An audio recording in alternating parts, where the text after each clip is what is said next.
ಅದನ್ನ ಜಾಸ್ತಿ ಮಾಡಿ ಅದಾದ ನಂತರ ₹1 ಜಾಸ್ತಿ ಮಾಡಿ ರೈತರಿಗೆ ರೇಟ್ ನಾವು ಜಾಸ್ತಿ ಕೊಟ್ಟ ನಂತರನೂ ಸೊ 12 ಅಂದ್ರೆ ಕೋಟಿ ಲಾಭ ಮಾಡಿದ್ವಿ ನಾವು. ಅಕಸ್ಮಾತ್ ಏನಾರು ನಾವು ₹2 ಇನ್ನೂ ಕಡಿಮೆ ಕೊಡ್ತಿದ್ವಿ ರೈತರಿಗೆ ಅಂದ್ರೆ 20 ಕೋಟಿ ಮೇಲ್ಪಟ್ಟು ಲಾಭ ಆಗ್ತಿತ್ತು. ಅಂದ್ರೆ ಒಳ್ಳೆ ಲಾಭ ಆಗೈತಿ. ಇದಕ್ಕೆ ಮುಖ್ಯವಾದಂತ ರೈತರು ಒಳ್ಳೆ ಗುಣಮಟ್ಟ ಹಾಲು ಕೊಟ್ಟದಕ್ಕ ಸೊ ನಮ್ಮ ಸಿಬ್ಬಂದಿ ವರ್ಗ, ನಮ್ಮ ಆಡಳಿತ ಮಂಡಳಿ ಎಲ್ಲಾ ನಿರ್ದೇಶಕರು, ಎಲ್ಲಾ ಸಿಬ್ಬಂದಿ ವರ್ಗ ಅಂದ್ರೆ ಸರಿಯಾಗಿ ಕೆಲಸ ಮಾಡಿಕ್ಕೆ. ಯಾಕಂದ್ರೆ 2 ವರ್ಷದಿಂದ ಜೀರೋ ಇದ್ದಂಥದ್ದು ಇವತ್ತು ಮತ್ತಂದ್ರೆ 12.5 ಕೋಟಿ 59 ಲಕ್ಷ ಪ್ರಾಫಿಟ್ ಆಗಿ ಮುಂದಿನ ದಿನಮಾನದಲ್ಲಿ ಒಳ್ಳೆ ಅಂದ್ರೆ ಕೆಲಸ ಆಗ್ತೈತಿ ಅಂತ ತಮ್ಮ ಮುಖಾಂತರ ಜಿಲ್ಲೆ ರೈತರ ಗಮನಕ್ಕೆ ನಾನು ತರ್ತಾ ಇದ್ದೀನಿ. ಸೊ ಅಂದ್ರೆ ನಮ್ದು ಅಚೀವ್ಮೆಂಟ್ ಏನೇನಾಗೈತೆ ಅಂತ ಹೇಳಿ ಎಲ್ಲ ಆಲ್ರೆಡಿ ನಿಮ್ಗೊಂದಂದ್ರೆ ನಾವು ಕೊಟ್ಟಿದ್ವಿ. ಅಂದ್ರೆ ಸಂಘಗಳು ಎಷ್ಟು ಜಾಸ್ತಿ ಮಾಡಿದೀವಿ ಟೋಟಲ್ ನಾವು ಅಂದ್ರೆ ಎವರೇಜ್ ಆಗಿ ಸರಾಸರಿ ಹಾಲು 2,75,000 ಹಾಲನ್ನ ಹೈಯೆಸ್ಟ್ ಕಲೆಕ್ಷನ್ ಆಗಿದ್ದು ಬೆಳಗಾಂ ಒಕ್ಕೂಟ ಹಿಸ್ಟ್ರಿ ಒಳಗೆ. ಯಾಕಂದ್ರೆ ಯಾವಾಗಲೂ ಹಾಲು ಅಂದ್ರೆ 140 150 ಹೋಗ್ತೈತ್ರಿ. ಸೀಸನ್ ಇದ್ದಾಗ 2,20,000. ಈಗ ನಾವು 2.75 2,50,000 ಕಂಟಿನ್ಯೂ ಉಳಿಯೋಂಗ ಹಾಲನ್ನ ಮಾಡಿದ್ವಿ. ಸುಮಾರು 8 ಕೋಟಿ 20 ಲಕ್ಷ ಲೀಟರ್ ನಾವು ರೈತರ ಕಡೆಯಿಂದ ಹಾಲು ಅಂದ್ರೆ ಖರೀದಿ ಮಾಡ್ಕೊಂಡ್ರಿ ಇಡೀ ವರ್ಷ ಗಂಟ್ಲೆ. ಅದ್ರೊಳಗೆ 331 ಕೋಟಿ ರೈತರಿಗೆ ಅಂದ್ರೆ ನಾವು ಅದ್ರ ದುಡ್ಡು ಕೊಟ್ಟಿದ್ದು ಹಾಲಿನ ಬಿಲ್. ಅದ್ರೊಳಗೆ ಪ್ರೋತ್ಸಾಹಧನ ಒಂದು 33 ಕೋಟಿ ಸರ್ಕಾರ ಕೊಟ್ಟೈತೆ. ಅಂದ್ರೆ ಸೊ ಆರ್ಥಿಕವಾಗಿ ನಮ್ಮಂದ್ರೆ ರೈತರು ಎಷ್ಟು ನಾವು ಅವ್ರನ್ನ ಗಟ್ಟಿ ಮಾಡಕ್ಕಾಗದೆ ಪ್ರಯತ್ನ ಮಾಡತ್ತವ. ನಾನು ಎಲ್ಲಾ ರೈತರಿಗೆ ಅಂದ್ರೆ ಎಲ್ಲಾ ಹಳ್ಳಿಗೆ ಹೋದಾಗ ಫಂಕ್ಷನ್ದಾಗ ನಾನು ಅವ್ರಿಗೆ ಇದನ್ನ ವಿನಂತಿ ಮಾಡ್ಕೋತಾ ಇದ್ದೇನೆ. ಅಂದ್ರೆ ದಕ್ಷಿಣ ಭಾಗದಾಗ ಇದನ್ನ ದೊಡ್ಡ ಉದ್ಯೋಗ ಆಗಿ ಮಾಡ್ತಾರೋ. ನಮ್ಮ ಈ ಕಡೆ ಉತ್ತರ ಕರ್ನಾಟಕದಾಗ ನಮ್ ಜನ ಜಾಸ್ತಿ ಕಬ್ಬು ಬೆಳಿಗ್ಗೆನ ಎಷ್ಟು ಬೆನ್ನ ಹತ್ತಾರೋ ಅದಕ್ಕೆ ಮಾಡ್ತಾರೋ. ಅದ್ರ ಜೊತೆಗೆ ನೀವು ಹೈನುಗಾರಿಕೆನೂ ಪ್ರೋತ್ಸಾಹ ಕೊಟ್ಟಿದ್ರೆ ನಿಮ್ಗೋದು ಇನ್ನೊಂದು ಸೈಡ್ ಇನ್ಕಮ್ ಆಗ್ತೈತಿ, ಒಳ್ಳೇದಾಗ್ತೈತಿ. ಮಾಡತ್ತೆಲ್ಲ ಪ್ರೋತ್ಸಾಹ ಕೊಡ್ತಾ ಇದ್ವಿ. ಮುಂದಿನ ದಿನಮಾನದಲ್ಲಿ ಹೆಚ್ಚು ಪ್ರಮಾಣದಲ್ಲಿ ರೈತರ ಹೈನುಗಾರಿಕೆಗೆ ಬಂದ್ರೆ ಅವ್ರದಂದ್ರೆ ಕಬ್ಬು ಮತ್ತೊಂದು ಬೆಳೆಗೆ ಅವ್ರಿಗೆಲ್ಲ ವರ್ಷಕ್ಕೊಂದು ಇನ್ಕಮ್ ಬಂದೇ ಬರ್ತೈತಿ. ಇದಾದ್ರೆ ನಾವು ಮೊದಲೆಲ್ಲ ಬೆಳಗಾವಿ ಹಾಲು ಒಕ್ಕೂಟ 30 ದಿವ್ಸಕ್ಕೆ ಹಾಲಿನ ಬಿಲ್ ಅಂದ್ರೆ ಹೋಗ್ತೈತಿ ರೈತರಿಗೆ. ಈಗ ನಾ ಬಂದ ನಂತರ 10 ದಿವ್ಸಕ್ಕೆ ಹಾಲಿನ ಬಿಲ್ ಹೊಂಟೈತೆ. 10 ದಿವ್ಸಕ್ಕೆ ಅಂದ್ರೆ ಅವ್ರ ಅಕೌಂಟ್ ಜಮಾ ಆಗ್ತೈತೆ. ಅಂದ್ರೆ ಅದು ಅವ್ರದ್ದು ವಾರದ ಸಂತಿ ಲೆಕ್ಕ ಹಿಡ್ಕೊಂಡು ಮಾಡಕ್ ಅನುಕೂಲ ಆಗ್ತೈತಿ. ಇದಕ್ಕೆ ಹೈನುಗಾರಿಕೆ ಕಡೆ ಹೆಚ್ಚು ಒತ್ತು ಕೊಟ್ಟು ನೀವು ಬರ್ರಿ ಅಂತೇಳಿ ಎಲ್ಲ ಹೇಳತ್ತೀರಿ. ಹೋದ್ ಸಲ 13 ಕೋಟಿ 26 ಲಕ್ಷ ಲಾಭ ಏನಾಗಿತ್ತಲ್ಲ ರೀ, ಅದ್ರೊಳಗೆ ನಾ ಹೇಳಿದ್ನ. ಯಾಕಂದ್ರೆ ಲಾಭ ನಾನು ಪೂರ್ತಿ ತೋರಿಸ್ಬಿಟ್ನೆ ಅಂದ್ರೆ ಇನ್ಕಮ್ ಟ್ಯಾಕ್ಸ್ ಕಟ್ಬೇಕಾಗ್ತೈತಿ, ರೈತರಿಗೆ ಅಷ್ಟು ಅನುಕೂಲ ಮಾಡಕ್ಕಲ್ಲ. ಆದ್ರೆ ನಾನು ಫೈನಲಿ ಫಿಗರ್ ಕಡಿಮೆ ತೋರಿಸಿ ಬಂದದ ಮೇಜರ್ ಅಮೌಂಟ್ ನಾನು ರೈತರಿಗೆನ ಬಟವಾಡೆ ಮಾಡಿದ್ದಾರೆ. ಅಂದ್ರೆ ಚಾಪ್ ಕಟ್ರ್ ಮಷೀನ್ ಅಂದ್ರೆ ಅದ್ರೊಳಗೆ ನಾವು ಅಕಸ್ಮಾತ್ ರೇಟ್ 60% ನಾವು ಅಂದ್ರೆ ಸಬ್ಸಿಡಿ ಕೊಟ್ಟವ್ರಿ. 60% 40% ಅವ್ರಿಗೆ ಚಾಪ್ ಕಟ್ರ್ ಮಷೀನು, ಬಿಲ್ಡಿಂಗ್ ಕಟ್ಟಡಗಳು ಸುಮಾರು 2 ಕೋಟಿ ಗಂಟ್ಲೆ ಎಲ್ಲೆಲ್ಲಿ ಸಂಘಗಳಿಗೆ ಬಿಲ್ಡಿಂಗ್ ಹಿಂಗೆಲ್ಲಾ ಮಾಡಿ ಅತ್ಯುತ್ತಮವಾದಂತ ಅಭಿವೃದ್ಧಿನ ಮಾಡ್ತಾ ಇದೀವಿ. ಮುಂದಿನ ದಿನಮಾನದಲ್ಲಿ ಇನ್ನೂ ಡೈರಿ ಅಂದ್ರೆ ದೊಡ್ಡ ಪ್ರಮಾಣದಾಗ ಕಟ್ಟಿ ಈಗ 2,75,000 ಬರುವಂತ ಹಾಲಿನ ಶೇಖರಣೆ ಮುಂದಿನ ದಿನ 5 ಲಕ್ಷ ಡೈಲಿ ಕಲೆಕ್ಷನ್ ಆಗುವಂತ ಹಿಂಗೆಲ್ಲ ಪ್ಲಾನ್ ಇಟ್ಕೊಂಡೆಲ್ಲ ಮಾಡ್ತಾ ಇದೀವಿ. ಅದಕ್ಕೆ ತಾವೆಲ್ಲ ಈ ಸಲ ನಾವು ಟರ್ನ್ ಓವರ್ ಈಗ ನಾ ಬರೋಕ್ಕಿಂತ ಮೊದಲು 300 ಕೋಟಿ ಟರ್ನ್ ಓವರ್ ಇತ್ರಿ. ಈಗ ಎರಡನೇ ಅಂದ್ರೆ ಒಂದ್ ವರ್ಷ ನಾನು 400 ಕೋಟಿ ಟರ್ನ್ ಓವರ್ ಮಾಡಿದೆ. ಈ ವರ್ಷ 500 ಕೋಟಿ ಮೇಲ್ಪಟ್ಟು ಟರ್ನ್ ಓವರ್ ಮಾಡಿದ್ರು. ಅಂದ್ರೆ ಉದ್ಯೋಗ ಬಿಸ್ನೆಸ್ ಅನ್ನು ಜಾಸ್ತಿ ಆಯ್ತು, ನಮ್ ಟರ್ನ್ ಓವರ್ ಜಾಸ್ತಿ ಆಯ್ತು. ಮುಂದಿನ ದಿನಮಾನದಾಗ ಇನ್ನೂ 600-700 ಕೋಟಿ ಟರ್ನ್ ಓವರ್. ನಾವು ಟರ್ನ್ ಓವರ್ ಎಷ್ಟು ಜಾಸ್ತಿ ಮಾಡಿದಷ್ಟು ನಮ್ಗೆ ಲಾಭ ಜಾಸ್ತಿ ಆಗ್ತೈತಿ. ಕ್ವಾಲಿಟಿ ಹಾಲು ಎಷ್ಟು ಚಲೋ ಬರ್ತೈತೆ ಅಷ್ಟು ಲಾಭ ಜಾಸ್ತಿ ಆಗ್ತೈತಿ. ಅದಕ್ಕೆ ಆರ್ಥಿಕವಾಗಿ ರೈತರಿಗೆ ಬೆಳಗಾವಿ ಹಾಲು ಒಕ್ಕೂಟದಿಂದ ಎಷ್ಟು ಆರ್ಥಿಕವಾಗಿ ಅವ್ರು ಸಹಾಯ ಮಾಡಕ್ಕಾಗ್ತೈತಿ, ಎಷ್ಟು ಅವ್ರು ಶ್ರದ್ಧೆ ಮಾಡಕ್ಕಾಗ್ತೈತಿ, ಈ ಮುಖಾಂತರ ನಾವು ಪ್ರಾಮಾಣಿಕವಾಗಿ ಎಲ್ಲಾ ಪ್ರಯತ್ನ ಮಾಡ್ತೀವಿ. ಇದಕ್ಕೆ ವಿಶೇಷವಾಗಿ ಅಂದ್ರೆ ರೈತರ ಸಹಕಾರ, ನಮ್ಮೆಲ್ಲ ಸಿಬ್ಬಂದಿ ವರ್ಗ ಸಹಕಾರ, ನಮ್ಮ ಆಡಳಿತ ಮಂಡಳಿ ಎಲ್ಲರೂ ಸಹಕಾರದಿಂದ ಈ ಮಟ್ಟಿಗೆ ಇವತ್ತು ನಾವು ಲಾಭ ಆಗಿದ್ವಿ. ಮುಂದಿನ ದಿನ ಇನ್ನೂ ಪ್ರಾಮಾಣಿಕವಾಗಿ ನಡೆಸುವಂತ ಪ್ರಯತ್ನ ಮಾಡ್ತೀವಿ. ತಾವೇನಾರ ಕೇಳ್ಬೋದ್ರಿ.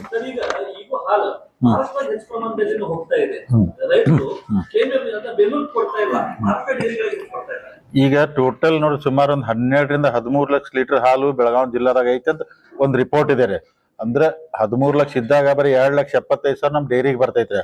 ಅದ್ರೊಳಗೆ ಏನಾಗ್ತೈತಿ ಅಂದ್ರೆ ಮ್ಯಾಕ್ಸಿಮಮ್ ಪ್ರೈವೇಟ್ ಡೈರಿಗಳು ಭಾಳ ಅದಾವ್ರಿ. ಅಂದ್ರೆ ಬೆಳಗಾವಿ ಡಿಸ್ಟಿಕ್ ಒಳಗೆ ಪ್ರೈವೇಟ್ ಡೈರಿ ಅವ್ರ ಹಾಲು ಒಯ್ತಾರೋ, ಸ್ವಂತ ಬೆಳಕಿಗೆ ಹಾಲು ಬಳಸ್ತಾರೋ, ಮಹಾರಾಷ್ಟ್ರಕ್ಕೂ ಒಯ್ತಾರೋ. ಅದಕ್ಕೆ ನಾವೆಲ್ಲರೂ ಅವ್ನ ಅಟ್ರಾಕ್ಟ್ ಯಾಕೆ ಮಾಡತ್ತ, ಮೊದಲು ನೋಡ್ರಿ 2 ಲಕ್ಷ ಇರೋ ಹಾಲನ್ನು 2,75,000 ಆಗಿತ್ತಂದ್ರೆ ರೈತರು ಕರೆಕ್ಟ್ ಆಗಿ ಬಿಲ್ ಹೋತಂದ್ರೆ ನಮ್ ಕಡೆ ಕೊಡ್ತಾರಿ. ಜಾಸ್ತಿ ರೈತರಿಗೆ ಹಣ ಕೊಟ್ರೆ ನಮ್ ಕಡೆ ಕೊಡ್ತಾರೋ. ಅದಕ್ಕೆ ಮುಂದಿನ ದಿನಮಾನದಲ್ಲಿ ಮಹಾರಾಷ್ಟ್ರ ಪ್ರೈವೇಟ್ ಹೋಗೋದು ಕಡಿಮೆ ಮಾಡಿ ನಮ್ಮ ಡೈರಿಗೆ ತಗೊಳ್ಳಂತ ಪ್ರಯತ್ನ ಮಾಡ್ತೀವ್ರಿ.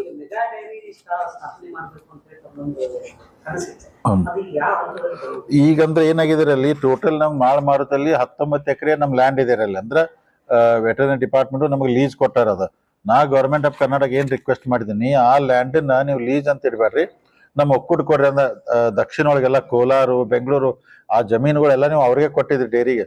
ನನಗೆ ಈ ಜಮೀನನ್ನು ವಾಪಸ್ ನಮ್ಮ ಹಸ್ತಾಂತರ ಮಾಡಿ ನಮ್ದ ಜಮೀನ್ ಅಂತೇಳಿ ಬೆಳಗಾವಿ ಡೈರಿಗೆ ನೀವು ಕೊಡ್ಬೇಕಂತ ಫೈಲ್ ಮೂಮೆಂಟ್ ಅದು ಪ್ರೊಸೆಸ್ ಎಲ್ಲ ಮುಗಿದ ನಂತರ ಆಮೇಲೆ ಅಲ್ಲೇ ಅದೇ ಜಾಗದಾಗ್ರೆ ಡೈರಿ ಕಟ್ಟುದೆಲ್ಲ ಪ್ಲಾನ್ ಐತದ್ರಿ.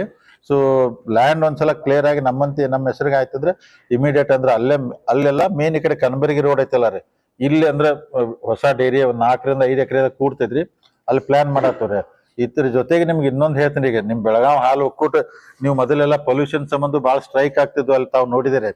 ಈಗ ಒಂದು ಸ್ಟ್ರೈಕ್ ಆಗೋಲ್ಲ. ಯಾಕೆ ಆಗೋಲ್ಲ ಅಂದ್ರೆ ಇಲ್ಲೇನ್ ಹಾಲ್ ಕಲೆಕ್ಷನ್ ಇರ್ತೈತಿಲ್ಲ ಅದನ್ನೆಲ್ಲ ಜೀರೋ ಮಾಡ್ತಾ ಇದ್ದಾರ. ಈಗ ಮೇನ್ ಡೈರಿಗೆ ಬರೀ 2500 ಲೀಟರ್ ಹಾಲು ಅಷ್ಟೇ ಬರ್ತೈತ್ರಿ. ಇಲ್ಲಿ ಯಾವ್ದು ಹಾಲು ಬರೋದಿಲ್ಲ. BMC ಹಾಕಿದ್ವಿ ಎಲ್ಲ ಅವ್ರ ತಾಲೂಕೊಳಗೆ, ಅಲ್ಲೇ ಹಾಲು ಮಾಡಿ ಚಿಲ್ ಮಾಡಿ ಸೀಕಂಡ್ ಮಾಡಿ ಫೈನಲ್ ಇಲ್ಲಿ ತೊಗೊಂಬರ್ತಾರೆ. ಅಂದ್ರೆ ಪೊಲ್ಯೂಷನ್ಗೂ ಸಮಸ್ಯೆ ಆಗದಂಗೆ ಇಲ್ಲಿ ಹಾಲು ಇಲ್ಲಿ ಯಾವ್ದು ಹಾಲು ಬರಬಾರ್ದು, ಅಲ್ಲೆಲ್ಲ ಅವ್ರ ತಾಲೂಕೊಳಗೆ BMCಗೆ ಬರಬೇಕು, ಅಲ್ಲಿದೆ ಅದೆಲ್ಲ ಚಿಲ್ಡ್ ಆಗಿ ಈ ಕಡೆ ಬರುವಂತ ಪ್ಲಾನ್ ಇದು ಮಾಡಿದ್ವಿ ನಾವ್ರಿ.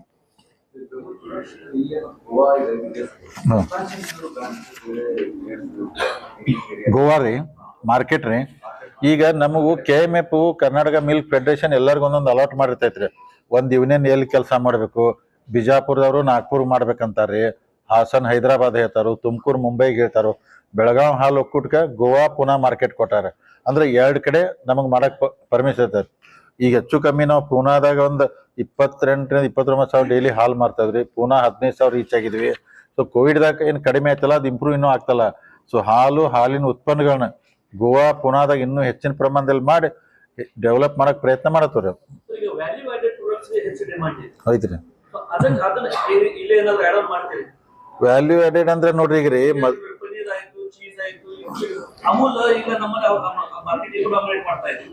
ಈಗ ರೀ ಕೇರಿಗೆ ಮೊದಲು 10 ಟನ್ ತುಪ್ಪ ತೆಗಿತಿದ್ರು ನಮ್ಮಲ್ಲಿ 2 ವರ್ಷದಿಂದ. ಇವತ್ತು ನಾವು ತಿಂಗಳಿಗೆ 60 ಟನ್ ತುಪ್ಪ ತೆಗಿತಾ ಇದ್ರೆ ಅಂದ್ರೆ 6,000 kg ತುಪ್ಪ ತೆಗಿಯತ್ತವ್ರೆ. ಪನೀರ್ ಹೈಯೆಸ್ಟ್ ನಾವು ಮಾಡತ್ತು, ನಿಮ್ಗೆ ಹತ್ರ ಡಿಟೇಲ್ದಾಗ ಪ್ರೆಸ್ ನೋಡ್ದಾಗ ಕೊಟ್ರನ್ರಿ. ಪನೀರ್ ಹೈಯೆಸ್ಟ್ ನೀವು ಹೇಳ್ದಂಗ ಹಾಲು ಮಾರಿ ಲಾಭ ಮಾಡೋಕ್ಕಿಂತ ಹಾಲಿನ ಉತ್ಪನ್ನಗಳನ್ನ ಮಾಡಿದ್ರೆ ಹೆಚ್ಚು ಲಾಭ ಆಗ್ತೈತಿ, ರೈತರಿಗೆ ಅನುಕೂಲ ಆಗ್ತೈತಿ. ಮುಂದಿನ ಅದಕ್ಕೆ ಅಂದ್ರೆ ಆ ಹೆಚ್ಚಿನ ಪ್ರಾಡಕ್ಟ್ ಎಲ್ಲ ತುಪ್ಪ ಪನೀರು ಮತ್ ಇನ್ನು ಬೇರೆ ಬೇರೆ ಎಲ್ಲ ಮಾಡ್ತಾ ಇದಾರೆ. ಅಂದ್ರೆ ಬೈ ಪ್ರಾಡಕ್ಟ್ ಜಾಸ್ತಿ ಹೋಗ್ತು ನಾವ್ರಿ.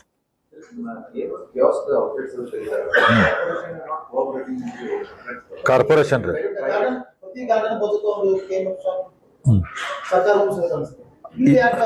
ಅಲ್ಲ ಇದೇ ರೀ ಮೊದಲು ಬಹಳ ಕಡಿಮೆ ಆದ್ದು ಬೆಳಗಾವದಾಗ. ಈಗ ನಾವ್ ಬಂದಂತಾರ್ರಿ ಆಲ್ಮೋಸ್ಟ್ ಆಲ್ ಎಲ್ಲಾನು ಮಾಡಿ. ಈಗ ವರದಿ ಸುವರ್ಣ ನ್ಯೂಸ್ ಈಗ ಅವ್ರು ಕೇಳಿದ ವರದಿ ನಿನ್ನ ಕೊಡುವಾಗ ಎಲ್ಲೆಲ್ಲಿ ಲೇಔಟ್ ತಗೋದು ಅದು ಅವ್ರು ಒಂದು ಹಾಕಿದಾರೆ ಅದಕ್ಕೆ ರೀ.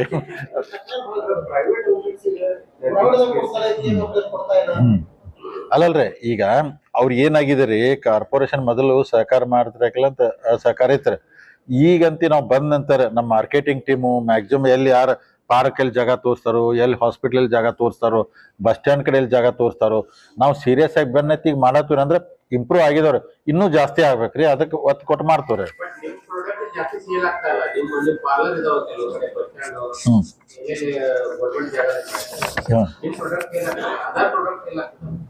ನಮ್ಮ ಇದ್ರೊಳಗರೆ ನಂದಿನಿ ಇದ್ರೊಳಗ ಅಂದ್ರೆ ಈಗ ಬೆಳಗಾವ್ ನೋಡಿ ಏನಾಗ್ತೈತಿ, ಕೆಲವೊಂದು NMP ಅಂತ ಇರ್ತೈತ್ರಿ. ಅಂದ್ರ ನಂದಿನಿ ಅಂದ್ರ ಪ್ರಾಡಕ್ಟ್ ಅಲ್ಲಿದ್ ಬೆಂಗಳೂರಿನ ಆಗಿ ಬರ್ತೈತ್ರಿ. ಈಗ ನಾವು ಇಲ್ಲಿ ಪೇಡ ತಯಾರು ಮಾಡ್ತು ಅಥವಾ ಮೈಸೂರು ಪಾಕ್ ಮಾಡ್ತೀವಿ, ತುಪ್ಪ ಮಾಡ್ತು, ಪನ್ನೀರು ಇಷ್ಟು ನಾವು ಇಲ್ಲೆಲ್ಲ ಸಿಗ್ತೈತಿ, ಲಸ್ಸಿ ಇರ್ತೈತಿ. ಕೆಲವೊಂದೆಲ್ಲ ಡಿಪೋದಿಂದ KMF ಇಂದ ಬರ್ಬೇಕಾಗ್ತೈತಿ. ಇವ್ರು ಇಂಡಿಯನ್ ಹಾಕಿರ್ತಾರ, ಅವ್ರ ಸಪ್ಲೈ ಕಡಿಮೆ ಇರೋದು ಸ್ವಲ್ಪ ತೊಂದರೆ ಆಗತೈತಿ. ಅದು ಮುಂದಿನ ಜನ್ಮದ ಆಗ ಬರತ್ತೆ. ಅಲ್ಲಿ ಮಾರ್ಕೆಟಿಂಗ್ ಟೀಮ್ಗೆ ಹೇಳಿದ್ವು ನಾವ್ರೆ 5-6 ಪ್ರಾಡಕ್ಟ್ ನಾವ್ ಮಾಡ್ತಾರ, ಅದನ್ನ ಇಲ್ಲಿ ಇರ್ತೈತಿ. ಅದನ್ನ ಅದಕ್ಕೆ ಅಲ್ಲ ಟೋಟಲ್ ಅಂದ್ರೆ ಈಗ KMF ಅದು ಇಲ್ಲಿ ಮಾಡೋದು. ಈಗ ನೋಡ್ರಿ ಮೇಜರ್ ಆಗಿ ತುಪ್ಪ ಮಾಡ್ತವ್ರಿ, ಪನ್ನೀರ್ ಮಾಡ್ತವ್ರಿ, ಪೇಡ ಮಾಡ್ತವ್ರಿ, ಆಮೇಲೆ ಮೈಸೂರು ಪಾಕ್ ರೀ, ಲಸ್ಸಿ ಇದೆ ರೀ, ಮಜ್ಜಿಗೆ ರೀ, ಮೊಸರಂತ ಈಗ ಬಕೆಟ್ ಮೊಸರಂತ ಇಷ್ಟು ಫೇಮಸ್ ಆಗೈತಿ ನಮ್ದ್ರಿ. 5 kgದು ಬಕೆಟ್ ಮೊಸರು ಹಿಂಗೆಲ್ಲಾ ಮಾಡಾಕತ್ವಿ. ಮುಂದೆ ಕುಂದ ಅಂತ ಫೇಮಸ್ ಐತಿ ಬೆಳಗಾಂದ್ರಿ.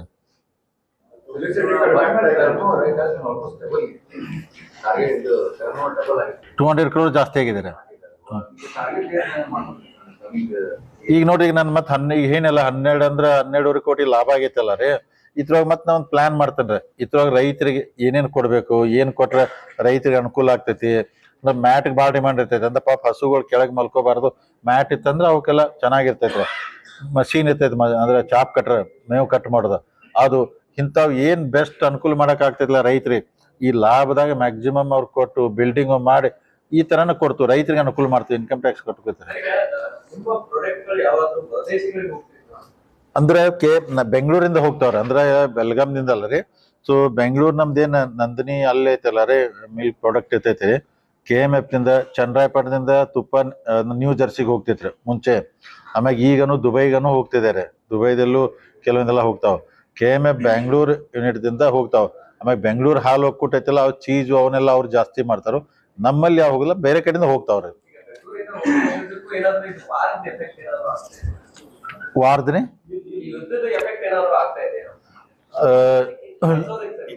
ಇವತ್ತಿನ ತಕ ಏನ್ ಆಗಿಲ್ರಿ. ಸೊ ಅಂದ್ರೆ ನಾವು ಗ್ಯಾಸ್ ಎಲ್ಲ ಜಾಸ್ತಿ ಯೂಸ್ ಮಾಡ್ತೀವಿ, ಯಾಕಂದ್ರ ಮೊದಲು ಎಲ್ಲ ಬಾಯ್ಲರು ಅದು ಮತ್ತೊಂದೆಲ್ಲ ಪೊಲ್ಯೂಷನ್ ಆಗ್ತಿತ್ತು. ಈ ಗ್ಯಾಸ್ ಯೂಸ್ ಮಾಡೋದು ಆಗೈತಿ. ಗ್ಯಾಸ್ ಅಕಸ್ಮಾತ್ ಶಾರ್ಟೇಜ್ ಆಗೋದು, ಫರ್ನೇಶ್ ಆಯಿಲ್ ಬೇಕಾಗ್ತೈತ್ರಿ. ಅದನ್ನಷ್ಟು ಅಡ್ವಾನ್ಸ್ ಆಗಿ ತರಿಸಿ ಇಟ್ಕೊಂಡ್ರೆ ಅಕಸ್ಮಾತ್ ಗ್ಯಾಸ್ ಏನಾರ ಶಾರ್ಟೇಜ್ ಆತಂದ್ರೆ ಅದ್ರ ಮ್ಯಾಗ ಮಾಡ್ಬೇಕಂತೇಳಿ ಯುದ್ಧದ ಎಫೆಕ್ಟ್ ಇಲ್ಲಿ ತಕ ಆಗಿಲ್ರಿ. ಮುಂದೆ ಗೊತ್ತಿಲ್ಲ, ಆದ್ರೂ ದೇವ್ರ ದಯದಿಂದ ಬೇಗನೆ ಯುದ್ಧ ಮುಗಿಬೇಕಂತೇಳಿ ನಮ್ಮ ಆಸೆ. ಮುಗಿತಂದ್ರೆ ಎಲ್ಲಾನು ಆಸ್ ಇಟ್ ಇಸ್, ಮತ್ತೆ ಜನಕ್ಕೆಲ್ಲ ಒಳ್ಳೇದಾಗ್ತೈತಲ್ರಿ. ಇಲ್ಲ, ಅದು ಇಲ್ಲಿ ತಕ ಆಗಿಲ್ರಿ. ಅದಕ್ಕೆ ಫರ್ನಿಶ್ ಆಯಿಲ್ ನಾವು ಎಕ್ಸ್ಟ್ರಾ ಮುಂಬೈದಿಂದ ತರ್ಸ್ಕೊಂಡ್ರಿ, ಏನಾರ ಬಂತಂದ್ರ ಅದನ್ನ ಯೂಸ್ ಮಾಡೋಣ ಅಂತೇಳಿ ಅದು ಮಾಡಿದಿವ್ರಿ. ಸೊ ನಮ್ ಪ್ರಾಡಕ್ಟ್ ಅಂದ್ರ ಪೂನಾ, ಗೋವಾ, ಬೆಳಗಾಮಲ್ಲಿ ಇಲ್ಲಿ ತಕ ಎಫೆಕ್ಟ್ ಏನೂ ಆಗಿಲ್ರು. ಅಂದ್ರೆ ತುಪ್ಪ ಗಿಪ್ಪ ಜಾಸ್ತಿಯಾಗಿ ಸೇಲ್ ಆಗ್ತದೆ.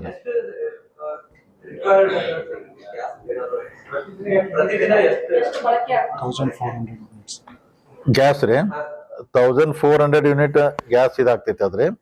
ಸೊ ಅದಕ್ಕೆ ಇನ್ನೂ ನಮಗೊಂದು ಎಷ್ಟು ದಿನ, 20 ದಿನ ಆಗ್ಬೋದ್ರಿ. ಏನ್ ತೊಂದ್ರೆ ಇಲ್ಲ, ಇನ್ನೊಂದ್ 20 ದಿನ ಏನ್ ತೊಂದ್ರೆ ಇಲ್ರಿ. ಇನ್ನು ಟ್ರಂಪ್ ಮಹಾರಾಜ ಜಲ್ದಿ ಅಟ್ಟಿದ್ ಬಿಟ್ರೆ ಅದನ್ನ ರೋಡ್ ಖುಲ್ಲಾ ಮಾಡ್ಬಿಟ್ಟಂದ್ರೆ ಯಾವ್ದು ಆಲ್ಮೋಸ್ಟ್ ಯಾವ್ದು ಅನುಕೂಲ ಆಗ್ತೈತಿ. ಈಗ ಅದ್ರ ಬಗ್ಗೆ ಭಾರಿ ಸೀರಿಯಸ್ ಆಗಿ ಥಿಂಕ್ ಮಾಡತ್ತವ್ರಿ. ಇಲ್ರಿ, ಡೈರಿ ಕಿತ್ತರಿ, ಡೈರಿ ಆಲ್ರೆಡಿ ಅವರೇ ಮಾಡ್ಕೋಬೇಕ್ರಿ. ಈಗ ಹಸು ಎಮ್ಮೆ ಭಾಳ ಸೀರಿಯಸ್ ಆಗಿ ಥಿಂಕ್ ಮಾಡತ್ತವ್ರಿ. ಖರೆ ಸಮಸ್ಯೆ ಏನ್ ಬಂದೈತ್ರಿ, ಲೋನ್ ಕೊಟ್ಟಂದ್ರೆ ರಿಕವರಿ ಹೆಂಗ್ ಆಗೋದು. NDDB ಕೊಡಾಕ್ ರೆಡಿ ಅದಾರ, ಅವ್ರ ಕಡೆ ಸಾಕಷ್ಟು ದುಡ್ಡು ಐತ್ರಿ. ನೀವು ಹೈನುಗಾರಿಕೆಗೆ ತಗೋರಂತಾರ. ಈವನ್ DCC ಬ್ಯಾಂಕ್ ಬೆಲ್ಗಾಮ್ ರೀ, ಅವರು ಕೊಡ್ತಾರ್ರಿ. ಈಗ ಕೊಟ್ಟ ನಂತರ ಯಾವ ತರ ಅಂದ್ರೆ ರಿಕವರಿ ಆಗೋದು ಹೆಂಗು ಅಂದ್ರೆ, ಈ ಕಡೆ DCC ಬ್ಯಾಂಕ್ ದುಡ್ಡು ಕೊಡ್ಬೇಕ್ರಿ, ಈ ಕಡೆ ಕೆಳಗ ಸಂಘ ತಗೋಬೇಕು, ಮತ್ ರಿಟರ್ನ್ ಹಂಗ ದುಡ್ಡಿನಂದ್ರ ವ್ಯವಹಾರ ಕರೆಕ್ಟ್ ಆಗಿತ್ತು, ಅನುಕೂಲ. ಸೀರಿಯಸ್ ಆಗಿ ಥಿಂಕ್ ಮಾಡತ್ತವ್ರಿ. ಹಂಗ ಯಾರ ಪ್ರಾಮಾಣಿಕವಾಗಿ ಮಾಡ್ತು ಅಂದ್ರೆ ಮುಂದೆ NDDB ಅಥವಾ DCC ಬ್ಯಾಂಕ್ ಇಂದ ಮಾಡ್ತಾರ, ಮಾಡ್ತಾರಲ್ರಿ. ಅಂದ್ರೆ ರಿಕವರಿದ ಸಮಸ್ಯೆ ರೀ. ಅದಕ್ಕೆ ನಾವು ಸೀರಿಯಸ್ ಆಗಿ ಮಾಡ್ತೀವಿ. ಅದನ್ನ ಥಿಂಕ್ ಮಾಡಿ ಯಾರು ಇಂಟ್ರೆಸ್ಟ್ ಆಗಿ ತಗೋತು ಅಂತಾರಲ್ಲ, ಒಂದ್ಸಲ ನಾವ್ ಎಲ್ಲಾನು ಕರೆದಾಗ ಒಂದ್ ಕೇಳ್ತವ್ರಿ ಎಲ್ಲ ರೈತರಿಗೆ. ಈಗ ನಮ್ದು ಹೆಂಗಾರ ಜನರಲ್ ಬಾಡಿ ಬರೋಕ್ಕಿಂತ ಮೊದಲು ಎಲ್ಲಾ ಕಡೆ ಒಂದು ರೀಜನಲ್ ಮೀಟಿಂಗ್ ಇರ್ತೈತೆ, ಅಲ್ಲೆಲ್ಲ ವಿಷಯ ಚರ್ಚೆ ಮಾಡ್ತಾರೆ. ಹಂಗೆ ಯಾರು ಇಂಟ್ರೆಸ್ಟ್ ಇದ್ರೆ ನಾವು ಡೆಫಿನೆಟ್ ಆಗಿ ಅನುಕೂಲ ಮಾಡ್ತೀವ್ರಿ. ಸಿಗುದಿಲ್ರಿ. ನಾ ಏನಿಲ್ಲ, ತಗೊಂಡ್ ಅವ್ರು ಮಾಡ್ಬಿಟ್ರೆ ರೀ, ಅವ್ರ ದಿವ್ಸಕ್ಕೆ 5-6 ಲೀಟರ್ ಹಾಲು ಹಾಕಿಬಿಟ್ರೆ ಅವ್ರಿಗೆ ಆರಾಮಾಗಿ ಅವ್ರ ಜೀವನ ನಡ್ಕೊಂಡ್ ಹೋಗ್ತೈತಿ, ಲೋನು ಕಟ್ಬಹುದು. ನೀವ್ ಹೇಳ್ದಂಗ ಅದನ್ನ ರೈತರಿಗೆ ಒಳ್ಳೆ ವಿಷಯ ಐತಿ. ನಾವು ಸೀರಿಯಸ್ ಆಗಿ ಟ್ರೈ ಮಾಡ್ತೀವಿ ಅದನ್ನ. 12ರಿಂದ 13 ರೀ. 2,75,000 ಇವತ್ತಿಗೆ ರೀ. ಗ್ರಾಹಕರನ್ನ ಅನ್ನೋಕ್ಕಿಂತ ರೀ, ನಾವು ರೈತರನ್ನ ಅಟ್ರಾಕ್ಷನ್ ಮಾಡ್ಬೇಕ್ರಿ. ರೈತರನ್ನ ಏನಾಗೈತಿ ರೀ, ನಾ ಏನಿಲ್ಲ ರೀ, ಮೊದಲು 30 ದಿವ್ಸಕ್ಕೆ ಬಿಲ್ ಹೋದಾಗ ಪ್ರೈವೇಟ್ ನಾವ್ ಬಂದು ಕೈಯಾಗ ದುಡ್ಡು ಕೊಟ್ಟು ಹಾಲು ತಗೊಂಡ್ ಹೋಗ್ತಿದ, ಅದಕ್ಕೂ ಜನ ಆ ಕಡೆ ಹೋಗ್ತಾರೆ. ಈಗ ನಾವು 10 ದಿವ್ಸಕ್ಕೆ ಬಿಲ್ ಕೊಡ್ತಾ ಇದಾರೆ. ಇನ್ನೊಂದೇನ್ ರೈತರಿಗೆ ಅನುಕೂಲ ಐತಿ ಅಂದ್ರೆ, ನಮ್ಮ ಏನ್ ಹಾಲು ನಾವು 34-35 ರೂಪಾಯಿ ಕೊಡ್ತಲ್ಲ, ಅದ್ರ 5 ರೂಪಾಯಿ ಪ್ರೋತ್ಸಾಹನ ಬರ್ತೈತಿ ಗೌರ್ಮೆಂಟ್ ಅಂದ್ರೆ, ಅವಾಗ ಇಲ್ಲಪ್ಪ ಒಂದ್ 5 ರೂಪಾಯಿ ಎಕ್ಸ್ಟ್ರಾ ನಮಗೆ ಸಿಗ್ತೈತೆ ಅಂತ ಹೇಳಿ ಅಂತಾರೆ. ನಾವು ಆದಷ್ಟು ರೈತರನ್ನ ಅಟ್ರಾಕ್ಟ್ ಮಾಡ್ಬೇಕು, ಚಲೋ ಅವ್ರಿಗೆ ಯೋಗ್ಯತರ ದರ ಕೊಡಬೇಕು. ಜಲ್ದಿ ಬಿಲ್ ಕೊಟ್ರೆ ರೀ 100% ನಾನು ಮುಂದಿನ ವರ್ಷ ಈಗ ಏನ 27 ಮುಂದಿನ ವರ್ಷ 3 ಲಕ್ಷ ಆಗ್ತೈತೆ ಅಂತ ನನಗೆ ವಿಶ್ವಾಸ ಇದೆ ರೀ. ಹಂಗ ಟ್ರೈ ಮಾಡ್ಕೊತ ಹೋಗ್ತಿರೋದು. ಅಲ್ಲಿ ಏನಿಲ್ಲ, ಅವ್ರಿಗೆ ಬೇಗನೆ ಬಿಲ್ ಸಿಗ್ತೈತ್ರಿ. ಆಮೇಲೆ ಅವ್ರಿಗೆ ಈಗ ನಾವು ಕ್ವಾಲಿಟಿ ಒಳಗೆ ಭಾಳ ಟೈಟ್ ಅದವ್ರಿಗೆ ಕ್ವಾಲಿಟಿ ರಿಜೆಕ್ಟ್ ಮಾಡಿಬಿಡ್ತೀವಿ. ಅವ್ರು ಪ್ರೈವೇಟ್ದಾರ ಹೆಚ್ಚು ಕಮ್ಮಿ ತಗೊಂಡ್ಬಿಡ್ತಾರ. ಅದು ಹಿಂಗೆಲ್ಲ 3-4 ಇಶ್ಯೂ ಅದಾವ್ರಿ. ಅದಕ್ಕೆ ಆ ಕಡೆ ಹೋಗ್ತಿರ್ತಾರ. ಆದ್ರೂ ರೈತರು ಕನ್ವಿನ್ಸ್ ಮಾಡತ್ತವ್ರಿಗೆ ಒಪ್ಕೊಡ್ತೀನಿಲ್ಲ, ಕೊಟ್ಟಿಲ್ಲ. ನಾವು ಎನ್ರೋಲ್ಮೆಂಟ್ ಮಾಡಿ ಸಹಕಾರ ಇಲಾಖೆ ಕಡೆಯಿಂದ ಹೌದು, ನಮ್ಮಲ್ಲಿ ಇರ್ತಕ್ಕಂಥ ಅಷ್ಟು ಜನ ಸದಸ್ಯರಿಗೆ ಯಶಸ್ವಿನಿಂದ ಕಾರ್ಡ್ ಮಾಡಿಸ್ತಾರೆ. ಮಾಡಿ ಕೋಆಪರೇಟಿವ್ ಡಿಪಾರ್ಟ್ಮೆಂಟ್ ಇದು ಮಾಡ್ತಾ ಇರೋದನ್ರಿ. ಅಂದ್ರೆ ಅದಕ್ಕೂ ಒಂದು ಪ್ರೊಜೆಕ್ಟ್ ಮಾಡತ್ತವ್ರಿ. ಈಗ ಮೆಗಾ ಡೈರಿ ಮಾಡಕ್ ಹೋದ್ರ ಈಗ 300 ಕೋಟಿ ಆಗ್ತೈತಿ, 350 ಕೋಟಿ ಆಗ್ತೈತಿ. ನಾವು ಆ ಥರ ಮಾಡತ್ತಿಲ್ರಿ. ಎಷ್ಟು ಬೇಕು ಅವಶ್ಯಕತೆ, ಈಗ 100, 120, 150 ಕೋಟಿ ಒಳಗೂ ಮೆಗಾ ಡೈರಿ ಆಗ್ತೈತ್ರಿ. ನಮಗೆ ಅವಶ್ಯಕತೆ ಏನೈತಿ, ನಾವೆಲ್ಲ ಸುಮ್ಮ ಪೌಡರ್ ಪ್ಲಾಂಟು ಮತ್ತೊಂದು ಬರ್ಡನ್ ಮಾಡ್ಕೊಂಡು 300 ಕೋಟಿ ಸಾಲ ತಗೊಂಡ್ರೆ ಅದಕ್ಕೆ ಬಡ್ಡಿ ಹೆಸರೆಲ್ಲ ಅದನ್ನೆಲ್ಲ ಲೆಕ್ಕಾಚಾರಾಗಿ ಕಡಿಮೆ ಅಮೌಂಟ್ದಾಗ ಏನೇನು ಇನ್ಕ್ಲೂಡ್ ಮಾಡ್ಬೇಕಂದ್ರೆ ನಮ್ಮ ಈಗಾಗಲೇ ಇಂಜಿನಿಯರಿಂಗ್ ಟೀಮಿಗೆ ವರ್ಕ್ ಹಚ್ಚಿದವ್ರು ಅದನ್ರಿ. ನಾ ಲ್ಯಾಂಡ್ದಷ್ಟು ಕ್ಲಿಯರ್ ಆದ ನಂತರ ಡಿಸಿಷನ್ ತೊಗೊಂಡು ಒಂದ್ಸಲ ಪ್ರೆಸ್ ಕರೆದು ಎಲ್ಲ ಹೇಳ್ತಾನೆ ಅದನ್ನ.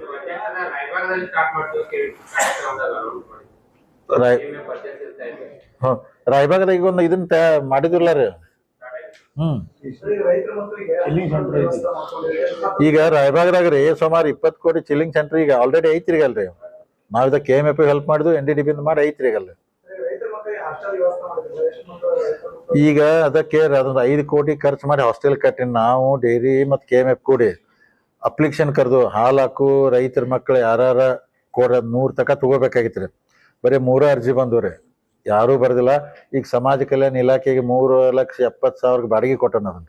ಅದು ಒಂದು ಇನ್ಕಮ್ ಬರತೈತಿ, ಅದು ಮಾಡತ್ತನ್ರಿ. ಮತ್ತೆ ಯಾರು ಬರ್ದಿಲ್ಲ ಅದಕ್ಕೆ ರೀ.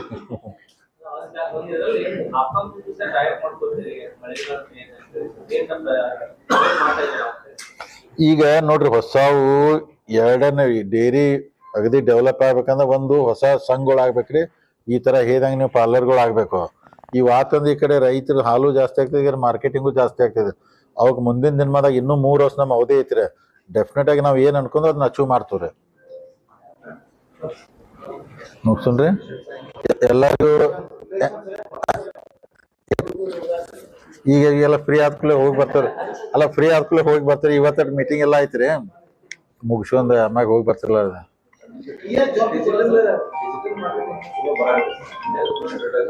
ಬರತೈತ್ಲ ರೀ ಡಿಜಿಟಲ್ ಮಾರ್ಕೆಟ್ ಎಲ್ಲ ಇದು ಮಾಡಿದಿರ್ಲ ಮಾಡತ್ತಾರ. ಅಲ್ಲ ಗೋವಿಂದ ಕಾರಜೋಳ ಫೋನ್ ಮಾಡಿ ಬೇರೆ ಅರ್ಜೆಂಟ್ ಅಂದಾರ್ರಿ. ಆಮ್ಯಾಗ 2 ದಿವಸ ಹೋಗಿ ಬರ್ತೇನ್ರಿ. ಈಗ ನಾವು BJP ಅವ್ರು ಬಾಗಲಕೋಟೆ ಅವನಿಗೆ ನಾವು BJP ಗೆಲ್ತೇವ್ರಿ. ಅಲ್ಲ ಅದ ಅಂದ್ರ BJP ಗೆಲ್ತೈತಿ ಅಂತ ಅಂತವ್ರೆ. ಈಗ ಅವ್ರ ಗೆಲ್ತು ಅಂತಾರೆ. ಇನ್ ಫೈನಲಿ ಮತದಾರ ಡಿಸಿಷನ್ ತಗೋಬೇಕ್ರೆ. ಮತ್ ಯೂಶಲಿ ಈಗ ನೋಡ್ರಿ ಬೈ ಎಲೆಕ್ಷನ್ ಇದ್ದಾಗ ಸರ್ಕಾರ ಎಲ್ಲಾ ಶಕ್ತಿ ಹಚ್ಚಿ ಬಿಡ್ತೈತಲ್ಲ. ಅಂದ್ರ ಬೈ ಎಲೆಕ್ಷನ್ ಇದ್ದಾಗ ಆದ್ರೂ ಬಾಗಲಕೋಟೆಯಲ್ಲಿ ನಮಗ ಅನುಕೂಲ ಐತಂತ ನಾತರಿ. ದಾವಣಗೆರೆಯಲ್ಲಿ ಯಾಕಂದ್ರ ಅವ್ರ ಮುಸ್ಲಿಂ ಕ್ಯಾಂಡಿಡೇಟ್ ವಿಡ್ರಾ ಮಾಡ್ಕೊಂಡು ಇರೋದ್ರಿಂದ ಮತ್ ಸ್ವಲ್ಪ ಕಾಂಗ್ರೆಸ್ ಬೆನಿಫಿಟ್ ಆಗ್ತೈತೆ ಅಂತ ಅಂತಾರದ್ರಿ. ಸೊ ಐತಿ ನಮಗ್ ಬಾಗಲಕೋಟೆ ಗೆಲ್ತ. ಎಲ್ರಿ ಬಾಗಲಕೋಟ್ರಿ ಅಲ್ಲೇ ಅದಾರ. ಅದೆಲ್ಲ ಪಾರ್ಟಿ ಹೈಕಮಾಂಡ್ ಲೆವೆಲ್ದಾಗ ಇರ್ತೈತ್ರಿ. ನಮ್ಮ ಲೆವೆಲ್ದಾಗ ನಮ್ಗೆ ಏನ್ ಗೊತ್ತಿರೋದಿಲ್ಲ. ಯಾಕಂದ್ರ ಇಲ್ಲ ನಮ್ಮ ಕೆಲಸ ಮಾಡ್ರಿ. ಸೊ ಅವೆಲ್ಲ ಹೈ ಲೆವೆಲ್ದಾಗ ಇರ್ತೈತ್ರಿ. ಮುಂದೆ ಇಲೆಕ್ಷನ್ ಸಮೀಪ ಬಂದಾಗ ಡಿಸಿಷನ್ ಹೆಂಗ್ ತಗೋತಾರೋ ಗೊತ್ತಿಲ್ರಿ. ಅದಕ್ಕೆ ಎಲ್ಲರಿಗೂ ಧನ್ಯವಾದ ರೀ ಮಾಧ್ಯಮ ಸ್ನೇಹಿತರೆ. DCC ಬ್ಯಾಂಕ್ದು ಪ್ರೆಸ್ ಕಾನ್ಫರೆನ್ಸ್ ಮಾಡ್ತವ್ರಿ. 2 ತಾರೀಕು ಮಾಡ್ಬೇಕತ್ತೈತ್ ಪ್ಲಾನ್ ರೀ. ಅಂದ್ರೆ ಅದು ಬ್ಯಾಲೆನ್ಸ್ ಶೀಟ್ ಇವತ್ತೆಲ್ಲ ರೆಡಿ ಆಗತ್ತೈತ್ರಿ. ಸೊ ಅಲ್ಲಲ್ಲ ಅಂದ್ರೆ ಡಿಪಾಸಿಟ್ ಅಗದಿ ನಿರೀಕ್ಷೆ ಮೀರಿ ಬಂದೈತಿ. ಆಮ್ಯಾಗ ಹೇಳ್ತು ಪ್ರೆಸ್ನಾಗ ರೀ ಕಾನ್ಫರೆನ್ಸ್. ಆಮ್ಯಾಗ 2 ದಿವಸ ಹೇಳ್ತಾರ ಅದನ್ನ ಕರೆದು ಮಾಡ್ತಾರೆ. ಥ್ಯಾಂಕ್ ಯು ಎಲ್ಲರಿಗೂ ಧನ್ಯವಾದ.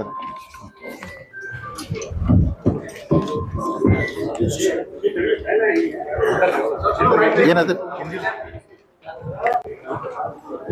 ಹಿಂದಿ